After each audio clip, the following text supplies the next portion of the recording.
Hey guys, my name's Nick, and this is my digital portfolio.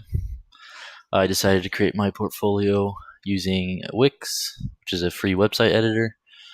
So, right off the bat on the homepage, we have a professional picture of me as well as a little blurb about who I am. So, I mention my major, computer science. I mention my on campus job as a senior consultant. I talk a little bit about that. I also mention the company that I'll be working for over the summer as a software developer. Scrolling down, we have my resume. So you can contact me at this email at the top. I have my relevant courses. Companies always like to know if you've had experience with things like databases, scripting languages. This is a good way for them to find that out. I also have a section about projects that I've worked on in classes, as well as an experience section where I talk about my on-campus job, an award section, dean's list, September to present, and then just a few bit of skills at the bottom. So scrolling down, we have my projects. So these are the same projects listed on my resume, just bigger. They're easier to read. The idea here is I kind of drag anyone in. Hopefully they're interested in what I have to say about the projects. So I have a short little blurb about both of them. And if any potential employer might be interested in, okay, how did he make that work? They can click right on this image right here. It says for more details, visit my GitHub. And here, GitHub is a place where you can push all your code and share it with others. So if you go to the repository Nick Projects, I have 3 folders in here. So the MIPS assembler, disassembler, if we go back to here, that's exactly what I mentioned here.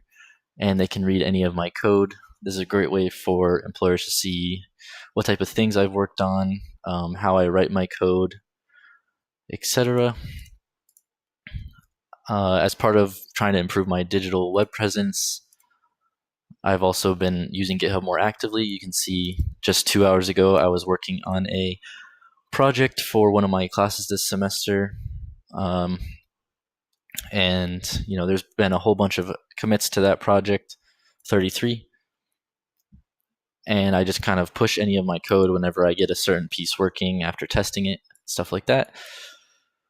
All right, so if we go back to the top of my website, I have a section about my co-curricular. It's about my on-campus job. I basically detail why I decided to apply to it, what I do at it, and what it's done for me as a professional. So I talk about a little bit of the soft skills I've gained at it and other things along those lines.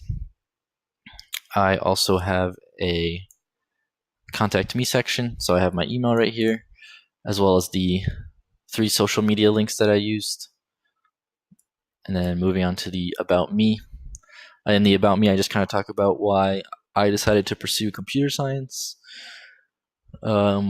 what fostered inspiration in me to follow it as a kid, and what I do in my spare time. Also have a section, a hyperlink right here that says feel free to contact me with any questions. You can click on that. It'll bring you to the Contact Me page. And you can click on any of, I also have these 3 social media links as well. Those work, these work. So here's what my LinkedIn looks like.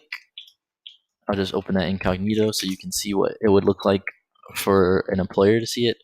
So I just have that professional picture, my education, a student at Stony Brook. I talk about my on-campus job, a little bit about what I do there.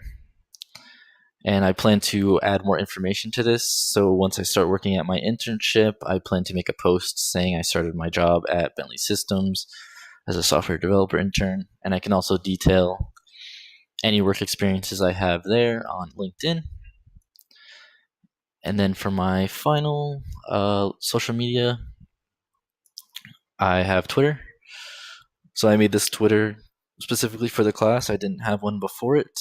On this Twitter, I kind of follow popular developers that specialize in languages that I want to learn or am familiar with.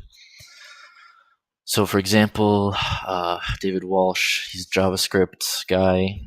That's something I have to be familiar with for my internship and something I use for one of my classes currently. I also follow a few podcasts, and yeah, so you can see what things that I've retweeted. So tweets from the company I'll be working at, podcasts. This podcast is just about technology and how it affects humans in the modern world. I also retweeted 7 useful JavaScript tricks, just things that I would find useful or interesting. As someone who uses JavaScript, it's important to know these types of things.